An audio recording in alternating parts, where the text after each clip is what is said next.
हे ऋषिकेश, हे योगेश्वर, हे ज्ञान मूर्ति, यदि ज्ञान कर्म से उत्तम है तो आप मुझे इस लहू लुहान कर्म में क्यों लगा रहे हैं केशव? आप मुझे इस लहू लुहान कर्म में क्यों लगा रहे हैं? हे केशव, आपने तो मुझे उलझा दिया। यदि ज्ञान कर्म से उत्तम है तो फिर मैं यह भयानक कर्म करूं क्यों? क्यों युद्ध करूं केशव? क्यों न मुनि बनकर मौन समाधि में चला जाऊं? मैं कल्याण का मार्ग पूछ रहा हूं केशव। कृपया मुझे मार्ग दिखलाइए केशव, मुझे मार्ग दिखलाइए। लोकेस्मिन् द्विविधा निष्ठा पुरा प्रोक्ता मया नघ, ज्ञान योगेन सांख्यानाम कर्म योगेन योगिनाम। हे निष्पाप अर्जुन, संसार में दो प्रकार के लोग होते हैं, अंतर्मुखी और बहिर्मुखी। जो अंतर्मुखी होते हैं वे स्वयं के भीतर जाकर ईश्वर को देखते हैं, यही ज्ञान योग है।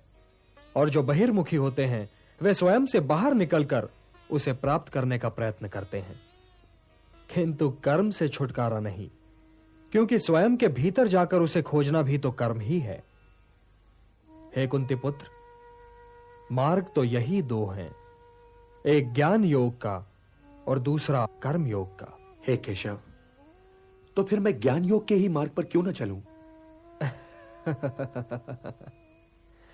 किंतु हे पार्थ, ज्ञान योग भी कर्म के त्यागने का मार्ग नहीं है, सिद्धि का मार्ग नहीं है, क्योंकि कर्म के बिना तो जीवन संभव ही नहीं।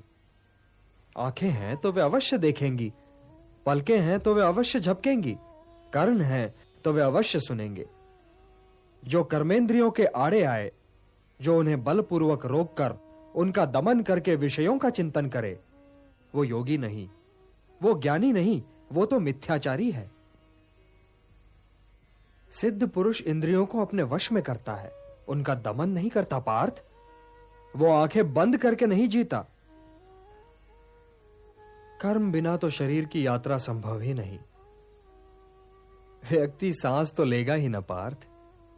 यदि वातावरण में कोई सुगंध या दुर्गंध है तो वो उसका अनुभव करने के लिए भी विवश है। यदि उसके आसपास कोई नाद है, कोई ध्वनि है, कोई कोलाहल है, तो उसे सुनने के लिए उसके कर्ण उसके आदेश की प्रतीक्षा तो नहीं करेंगे ना। इसलिए जो अपने इंद्रियों को नियंत्रित रखे, जो उन पर अपनी चेतना का अंकुश लगाकर उन्हें कर्मोन्मुख करे, उन्हें कर्म की दिशा दिखाए, वही श्रेष्ठ है। वो अपने विकल्पों को समझता है पार्थ, और अपनी संकल्प शक्ति का प्रयोग करता है। और हे पार्थ, अपने नियत कर्म करना कुछ न करने से अच्छा है। अब यह भी ठीक है पार्थ कि आंखें देखती हैं, किंतु वे क्या देखें और क्या न देखें, इसका निर्णय तो ज्ञानी स्वयं ही लेता है।